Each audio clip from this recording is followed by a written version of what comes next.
Welcome to ARK TV Telugu. So ప్రస్తుతం మనము ముఖ్యమంత్రి కార్యాలయం దగ్గర ఉన్నాము. ఇక్కడ కార్యాలయం దగ్గర చూసుకుంటుంటే ప్రతి డిస్టిక్ నుంచి ప్రజలందరూ ఇక్కడికి రావడం జరుగుతుంది. తమ ఏమున్నా ప్రాబ్లమ్స్ ఉన్నా ఏమున్నా నేరుగా ముఖ్యమంత్రి చెప్పుకోవడానికి జరుగుతుంది. అలాగే ఇంతకుముందు ఏదైతే ప్రజా దర్బార్గా ఉండేది అది ఈ రోజు నుంచి ప్రజావాణిగా మార్చబడింది. సో గతంలో మనం చూసుకుంటే ఇదే ఏదైతే ప్రజావాణి లాగానే వైఎస్ రాజశేఖర రెడ్డి హయాంలో జరిగింది.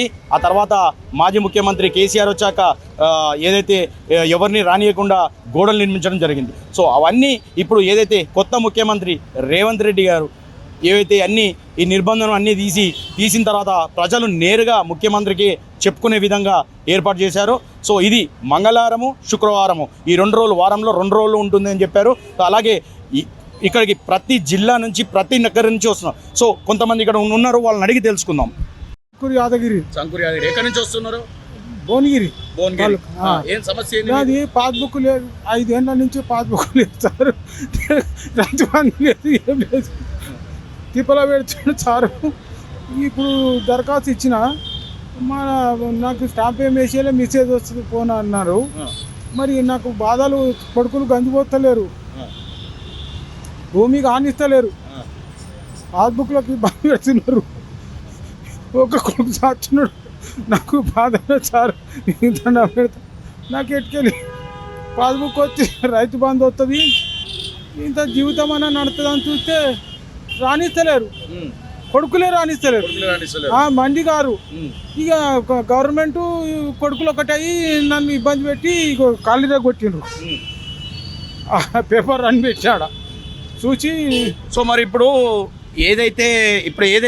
ఇప్పుడు ముఖ్యమంత్రి రేవంత్ రెడ్డి గారు ఈ నేరుగా కలిసి పెట్టుకోవడం, మాకు డైరెక్ట్ గా మీరు సబ్మిట్ చేసుకోమన్నారు కదా, మీ బాధలు ఏమిటో చెప్పుకోమన్నారు కదా. సో దీన్ని ఎట్లా చూస్తున్నారు మీరు? ఇప్పుడు ఆడ అది ఆ వరంగల్ మేడం లైన్లోనే తీసుకుని సంతకం నేను పంపిస్తే పో మెసేజ్ అంటుంది. మరి ఏం పంపి నాకు స్టాంప్ వేసేయలే, మేము వేసేయలే.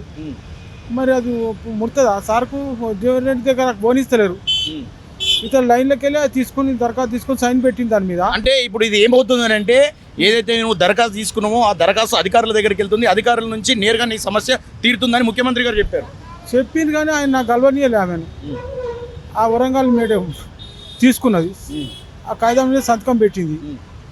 ఇక మరి అది ఎక్కడ పోతుంది? అంటే ఇప్పుడు గతంలో కేసీఆర్ ముఖ్యమంత్రి ఉన్నప్పుడు ఇలాంటి కార్యక్రమం లేదు, ముఖ్యమంత్రిని కలిసి ఏదైతే ఆర్జీ పెట్టుకోవడం కానీ అలాంటిది లేదు. ఇప్పుడు డైరెక్ట్గా నేరుగా మీరు పెట్టుకోవడానికి వచ్చారు. దీని మీద ఏమంటారు మీరు? దీని మీద మరి న్యాయం జరుగుతుంది. మనకు పాస్బుక్ వస్తే న్యాయం జరిగినట్టు. మరి ఇంత సీనియర్ సిటీకి ఇంత ఇబ్బంది పెడుతుంటే కొడుకులు నన్ను చంపుతామని ఖాళీగా కొట్టిండ్రు. ఇంతవరకు పాస్బుక్ రానిస్తలేరు. గవర్నమెంట్ కూడా నాకు బ్యాంకులో అప్పు ఉన్నది, అప్పుగా కట్టనిస్తలేరు. ఇప్పుడు అది రైతు బంధు వస్తలేదు, తిండికి బాధ అవుతుంది సార్. నాకు ఏం చేయాలి మరి? ఇప్పుడు ఏం జరుగుతుందో ఏం సంగతో జర న్యాయము చేస్తూ జర మాకు కంపల్సరీ జరుగుతుంది అనుకుంటున్నాం. ఇంకా మరికొంతమంది ఉన్నారు, వారిని అడిగి తెలుసుకుందాం. మీ పేరేం పేరు? మొహమ్మద్ అబ్దుల్ జహీర్. ఎక్కడి నుంచి వచ్చారు? నేను నిన్న నిమ్స్ హాస్పిటల్కి వెళ్ళాను. డాక్టర్ గారు టెస్టులు రాశారు, అక్కడ డబ్బులు అడుగుతున్నారు. దాని గురించి ఇక్కడ వచ్చాను, టెస్టులకి డబ్బులు అడుగుతున్నారు. సో దాని గురించి మీరు ముఖ్యమంత్రి కార్యాలయానికి వచ్చారా? అది process BP patient, heart patient. నేను దానికి ప్రాసెస్ ఏంటి అనేది తెలుసుకొని, అండ్ ఓల్డ్ సిటిజన్ 1965 ఇంట్లో పుట్టిన వాళ్ళని ఆధార్ కార్డులో డేట్ ఆఫ్ బర్త్ చేంజ్ చేయమంటే ఇవ్వట్లేదు. డేట్ ఆఫ్ బర్త్ ఎక్కడ, ఇంట్లో పుట్టిన వాళ్ళు డేట్ ఆఫ్ బర్త్ ఎక్కడి నుంచి తేవాలి? 1965ది. ఓల్డ్ సిటిజన్ పెన్షన్ రావట్లేదు. నా ఏజ్ ఎక్కువ ఉంది, ఆధార్ కార్డు మీద తక్కువ ఉంది. ఓకే, మీ సమస్య తీరుతుంది అనుకుంటాం. ఇంకా మరికొంతమంది ఉన్నారు, వాళ్ళని అడుగుతున్నాం. మీ పేరు ఏం పేరు? నా పేరు భూదేవి సార్.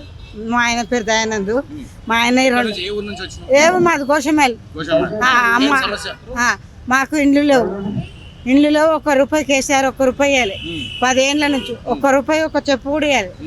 విన్నామా? ఆ ఇంట్లో కాగితాలు తీసుకొని వచ్చినాం సార్. జర ఆయనకు సార్ మీకు న్యాయం జరుగుతుంది. సో ఇంకా మరికొంతమంది ఉన్నారు, వాళ్ళని అడిగి తెలుసుకుందాం. నా పేరు రాయపురం సాంబయ్య, మాది వరంగల్ జిల్లా. ఇక్కడ ఒక సమస్య చెప్పుకుందాము. అలాగే 10 సంవత్సరాల నుంచి అణచివేయబడి ఏ ఆఫీసర్ దగ్గరికి వెళ్ళినా మా సమస్యను పట్టించుకునే వాళ్ళు లేక బాధతోని ఉన్నవా. ఇక్కడికి వచ్చి కనీసానికి చెప్పుకుందామని చూస్తే ఇక్కడ తిరుపతి జాతర లాగా ప్రజలు అనేక మంది మా గోడును ఇన్ని సంవత్సరాలు వాళ్ళ పంటి బిగున బాధను పెట్టుకొని ఇవాళ మా సమస్యను వినడానికి వచ్చిన అని వస్తున్న జనాన్ని, అశేష జనాన్ని చూసి చాలా మనసు తృప్తి అనిపిస్తుంది. ఇక్కడ సమస్య పరిష్కారం అవుతుందా కాదా పక్కకు పెడితే వినేవాళ్ళు ఉన్నారు. ఆ వినేవాళ్ళు ఉంటే ఇక్కడ చెప్పుకోవడానికి ఇన్ని రోజులు లేదు. కాబట్టి ఇవాళ ప్రజాప్రభుత్వం అనేది కన్నులారా అవపడుతుంది. దానికి నిదర్శనం ప్రజలే. ఈ ప్రభుత్వం దీన్ని ఇలాగే కంటిన్యూ చేసుకుంటూ, అంటే గతంలో చూసుకుంటే ఏదైతే కేసీఆర్ ఉన్నారో కేసీఆర్ అసలు కనీసం కంచె వేసి అక్కడ వరకు కూడా రానిచ్చేవారు కాదు. సో ఇప్పుడు ఈ ప్రభుత్వం ఏంటంటే కంచె తీసి డైరెక్ట్గా నేరుగా ముఖ్యమంత్రిని ప్రశ్నించడానికి, మీరు చెప్పుకోవడానికి, ఆర్చిపెట్టుకోవడానికి మీకు ఇప్పుడు చేయడం జరుగుతుంది. సో దీనికి ఏమంటారు మీరు? ఇది చాలా ప్రజాస్వామ్య వ్యవస్థలో ఇది స్వాగతించవలసిన విషయం. ఎందుకంటే సమస్యలు ఓటేసినాము, సమస్యలు చెప్పుకోవడానికి, తీరడము తీర్చకపోవడం అనేది తర్వాత విషయం. కానీ వినడానికి కూడా వాళ్ళ ఓపిక లేకుండా కేసీఆర్ నియంత్రిత దొరల రాజ్యం వెళ్ళినట్టు, నియంత్రిత రాజులు వెళ్ళినట్టు చేసింది. ఆయన చేసిన నిరంకుశ పరిపాలనకు ఈరోజు మనకు చాలా తృప్తిగా, ఎందుకంటే ప్రజాస్వామ్య వ్యవస్థలో మనం వచ్చి చెప్పుకుంటున్నాం చూడు, ఆ వినేవాళ్ళు ఉన్నందుకు చాలా సంతోషంగా తెలంగాణ రాష్ట్ర వ్యాప్తంగా ఈ ప్రజాప్రభుత్వం, ఈ కాంగ్రెస్ పార్టీ అంటేనే బడుగు బలహీన వర్గాల ప్రభుత్వం కాబట్టి, పేదల ప్రభుత్వం కాబట్టి ఆ పేదల యొక్క సమస్యలు తెలుసుకొని తర్వాత వాళ్ళు ప్రభుత్వంలో ఇంప్లిమెంట్ చేయడం కొరకు ఇది ఒక వేదిక. ముఖ్యంగా మీరు ఏ సమస్య పైన వచ్చారు ఇక్కడికి?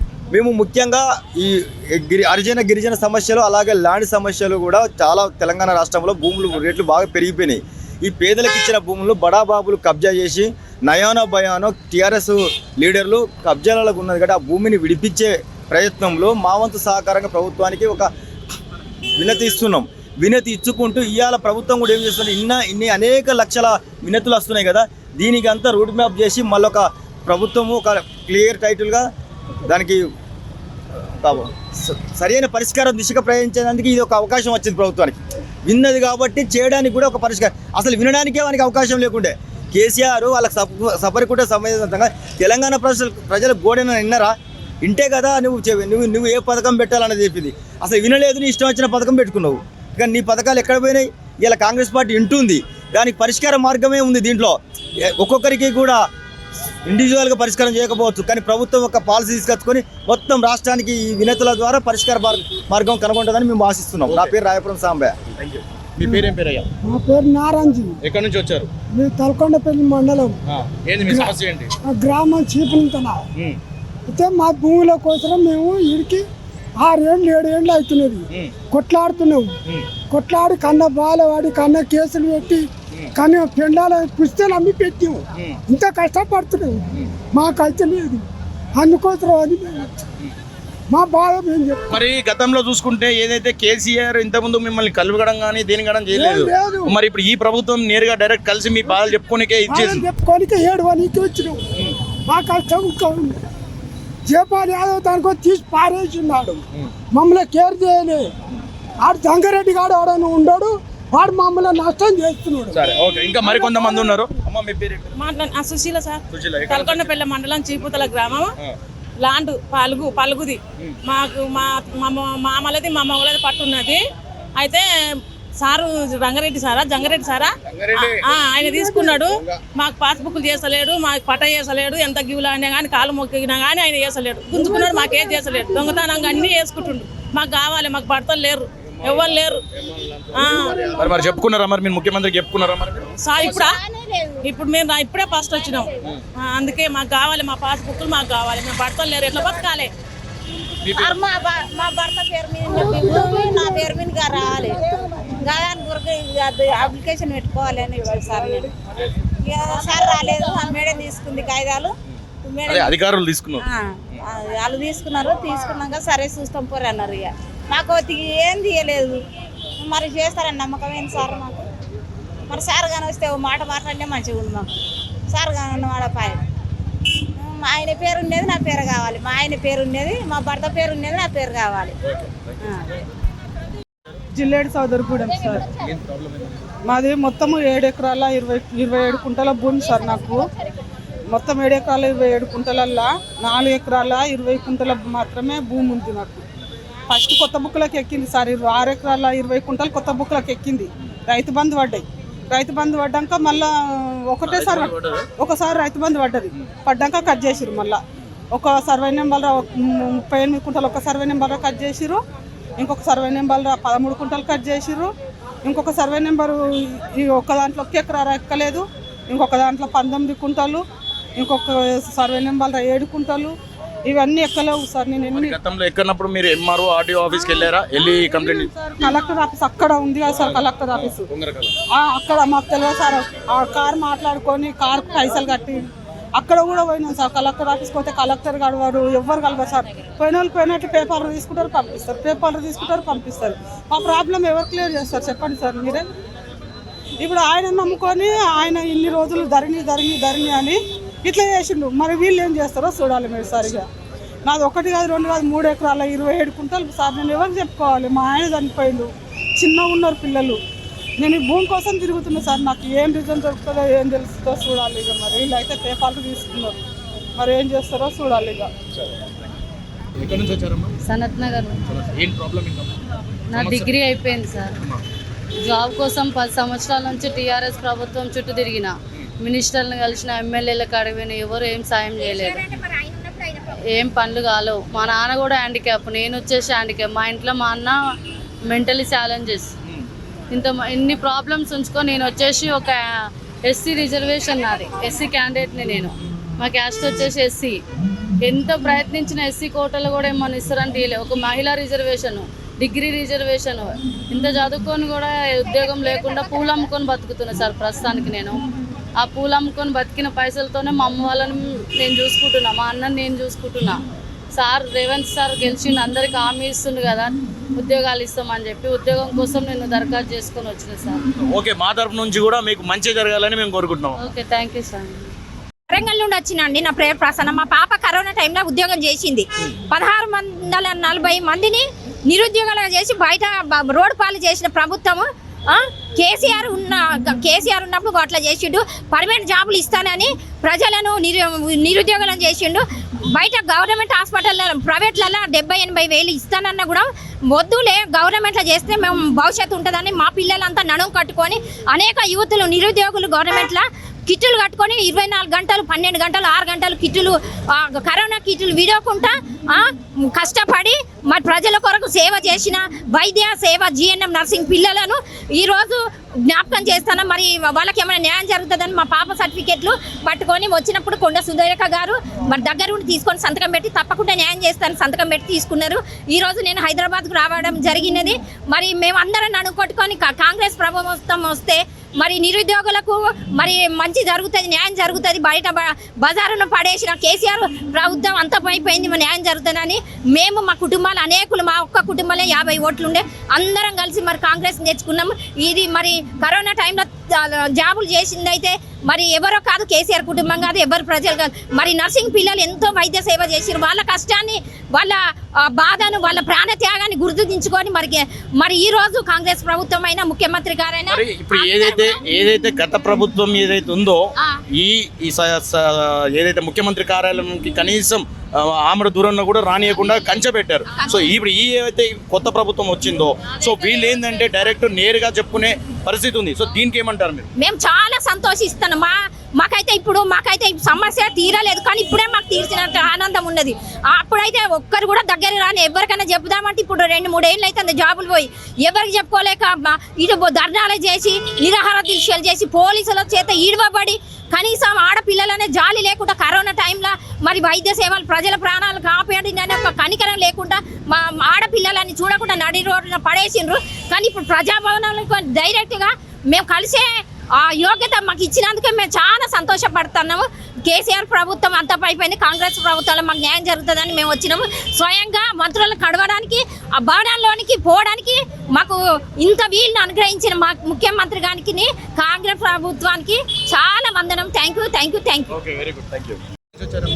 ఖమ్మం డిస్ట్రిక్ట్ మదర్ దగ్గర బెందుకూరు. అది 12 సంవత్సరాల పిల్లడికి బ్రెయిన్లో ప్రాబ్లం ఉంది సార్. ఆపరేషన్ అయింది, మళ్ళీ ఫెయిల్ అయింది, మళ్ళీ చేశారు. మళ్ళీ ఇప్పుడు ఆపరేషన్ అంటున్నారు. ఆస్తి ఇల్లు అమ్ముకున్నాం, అన్ని అమ్ముకున్నాం, ఏం లేవు మా కాడ. ఆయన దేవుడు ఏమైనా సాయం చేస్తూనే వచ్చినాం సార్. కాలు చేయబడిపోయింది. నిఖిల్, ఎట్లా ఉంది ఇప్పుడు హెల్త్? నాది రైట్ లెగ్ రైట్ హ్యాండ్ పడిపోయినాయి. నాకు 2013లో బ్రెయిన్ ఆపరేషన్ అయింది. అప్పటి నుంచి కూడా దీంతోనే పోరాడుతున్నాను. ఆపరేషన్ అవుతుంది, ఫెయిల్ అవుతుంది, ఆపరేషన్ అవుతుంది, ఫెయిల్ అవుతుంది. బ్రెయిన్ ఆపరేషన్ అయింది, స్టమక్ ఆపరేషన్, లంగ్స్ ఆపరేషన్ అయింది. దానివల్ల కాలు చేయి పడిపోయింది. ఎన్ని మందులు వాడినా నాకు ఫలితం లేదు.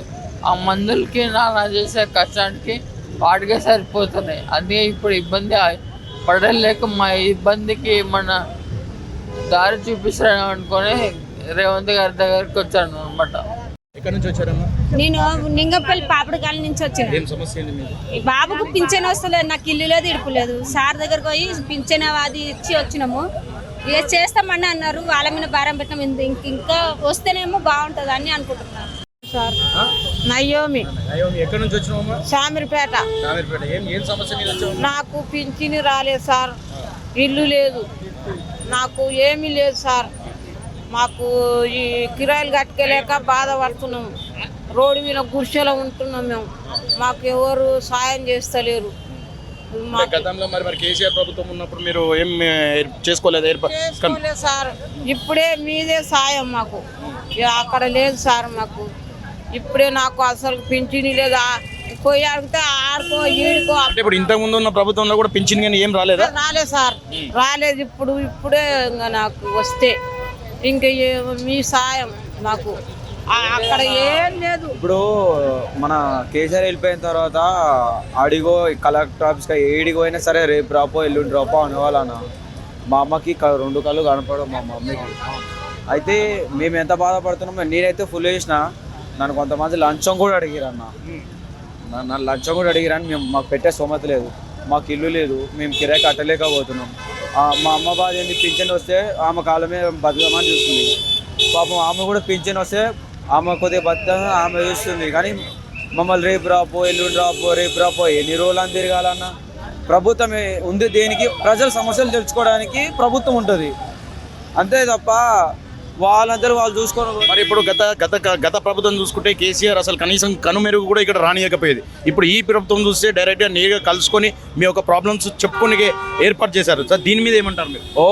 ఇప్పుడు మనము కేసీఆర్ ఉన్నప్పుడు అక్కడ నుండి పెద్ద అదేసేసి రేంజ్ పెద్ద కంచేసేసి ఎవరిని వెళ్ళిపోయేవాడు. ఇప్పుడు కాంగ్రెస్ ప్రభుత్వం వచ్చిన తర్వాత ప్రజా దర్బార్ అని మన రేవంత్ అనే పెట్టిండు. ఇప్పుడు ప్రజావాణి పెట్టిండు. సూపర్, ప్రజలకు అందరూ ఉపయోగపడుతుంది. లోపలికి పోతే మంచిగా కుర్చీలు వేసి కూర్చోబెట్టి మీ సమస్య ఏంది అని ప్రతి దగ్గరకు వచ్చి ఏమేమి చెప్పండి అమ్మ అని అడుగుతారు. లాస్ట్ కేసీఆర్ ప్రభుత్వం మమ్మల్ని ఎవరు ఇంతవరకు ఇట్లా ఏం చేసారో, ఏమి ఇల్లు వచ్చినోడికే ఇల్లు ఇచ్చారు తప్ప గరీబోడికి ఇల్లు ఇవ్వలే బాయ్. ఇచ్చినోడికే వాళ్ళే రుద్దుకొని వాళ్ళే ఊసుకుంటారు. మా గరీబోళము అరే ఉందా మీకు ఇల్లు లేదా అనే సమస్య ఒక్కరు కూడా అడగలే. కాంగ్రెస్ వచ్చిన తర్వాత మా సమస్య లోపల అడిగిరు, మేడం రాసుకురు, మీకు మెసేజ్ వస్తుంది. సరే, ఓకే అమ్మా, ఏం బాధపడద్దు. మా ఏఆర్కే టీవీ నుంచి మీకు సమస్య తొందర తీరాలని కోరుకుంటున్నాం. Okay, thank you. సో ప్రస్తుతం ఇక్కడ ఏదైతే అందరూ ప్రజావానికి వస్తున్న నేపథ్యంలో ప్రతి ఒక్కరికి ధరణి అలాగే పింఛని, సో ఏదైతే భూములకు దీనికి సంబంధించి సమస్యలుగా ఎక్కువ కనబడుతున్నాయి. సో ప్రజలందరూ ఏం కోరుకుంటున్నారు అంటే, ఇంతకుముందు గత ప్రభుత్వంలో చూసుకుంటే ఏదైతే కంచె ఉండేనో అది ఉండేనో ఇప్పుడు అలాంటివి ఏమీ లేవు. డైరెక్ట్గా నేరుగా వెళ్ళి మేము ముఖ్యమంత్రికి ఏదైతే చెప్పుకోవడం జరుగుతుంది. సో మా సమస్యలు తొందరగా తీరాలని వాళ్ళు కోరుకుంటున్నారు.